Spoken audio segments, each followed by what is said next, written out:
Pasensya na ang nakasambol ko sa inyong mata kasi hindi sa roldan naman niya na nagsamok ko sa inyong tubangan. Pasensya nga nakaabot ko sa inyo ha. Wala damha pati ako. Ang ako schedule karon adlaw padung ko sa Lanao. No? So gahapon lang ko nagpunggikan sa silpo. Nakailan naman sa nabalungan si Oroning Uban dahil kung asa akong parokya. So ako ay distrito obispo sa Silco. Kumana ang face na ato ang January 9. So pagka-swing kahapon, out 13 kahapon, nilugsong ko dito sa payag sa Butuan, payag sa Butuan, para relax karong adlaw ang lanaw. So wala ko na-speak na si Bishop Roldan ay kasulungan ka. Hindi akong gitawagan, ambus. May problema, wala rin mga papel na namoy inyong kaugalingon sa inyong Article 34 sa inyong long cohabitation. So, na certificate of marriage, wala mong trabaho. Kay 11 hour na. So, wala pa. So, man nagkabulit-bulit. Nagkalisod-lisod. Hindi na ako mga papers, so aratanan sa kumbit ko, sarado ang kwarto. Na ako sa Butuan, saon, so dapat ko alibad ko. Siguro. Pero, usaman sa taas na mo, nga matuman ng iingon sa kasulatan, nga at mo sa kalibutan, pagdaghan. So, karon diha sa unang correct concept nga kung doon na kayo hinigog mapapinyo, wala ka makasala. Apan, Kristohanon nga kami niyon. So, ang makiglawas, gawas kami niyon, sala. So, ingon siya naman si Bado, ano ay problema na, man pwede may problema, ay maghimo man ang certificate of marriage. So, kanang inyong kung nakatarong mong sabot, kung nagtarong na layo pa na sabot, dili unta kamo mo'y mag-produce ng mga papilis kami.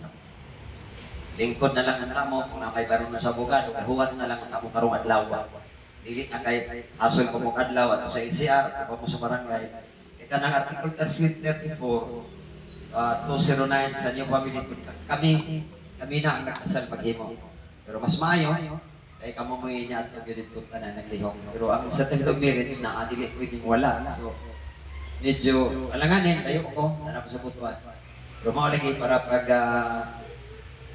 salbar sa salanan sa pagkikilawa sa kaninyoon, gagawa sa kaninyoon. So karong adlaw, Milyo, Janet, ang inyong sala nagihampin uban sa inyong mga anak. Karong adlaw, mapasaylo, pinaagi ng sakramento, di kasamento. Palagpakan na to sila.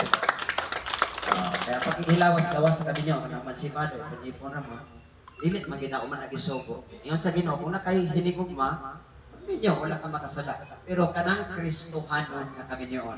Asa madapit ang Kristohanon na kami niyon na kasal? Sa mayor ba? Simbahan. So, sa man sa mayor o sa judge, ang kasal?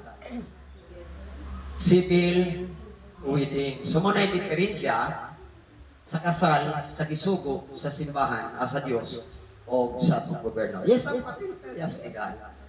Pero sa Kristohanon na kinabuhi, ang Diyos na magpakasal ka sa Kristohanon kami niyon. So, George, waiting. So, balik ko na ko. Ang inyong sala na ilan na kami, 15 na. Upat anak, inyong mga anak. Asa napit ang inyong anak nakahambin sa sala? Isa nagdusa inyong anak. Narestro ba inyong anak? Upat ka po? Tulo. Narestro ba? Pagawas niya, upat anak. Okay na, may hanin mo niya, kaya bagong kasal. Kaupat din.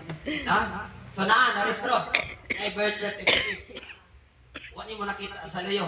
Kung sa'yo nakabutang sa liyo, di pirma ka? Di pirma ka. Nabasa niyo kung sa'yo pirmahan. Priso. Pirma ka, basa.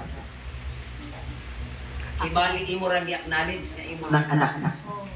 Ang nakabutang dito sa likod, not legally married. Naawla. Ha? So, napasagot, ang nagdusa yung anak naman, ang inyong mga anak, illegitimate. Isan pa, na birth certificate. Demorag sa Republic ako nga. 1898 ba ni? Republic Act. Pwede na kadala ang bata sa apelido samahan sa kulay kasal. Pero, acknowledge ka. Huwag mo pirma, lumos kita sa bawang kamahanan na.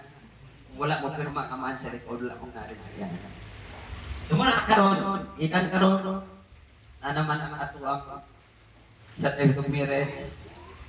Umahatod na sa Kristo, sa Florida, or kamo, legal. Yan inyo na po nang ipareso rin yung anak. Madublihan nita. Ma-action na po kag collaborative statement, distinguished to person na nakilagit sa inyo mga anak. Para legitimation. At po sa legal counsel, pero naka-attach na ang inyong certificate of marriage.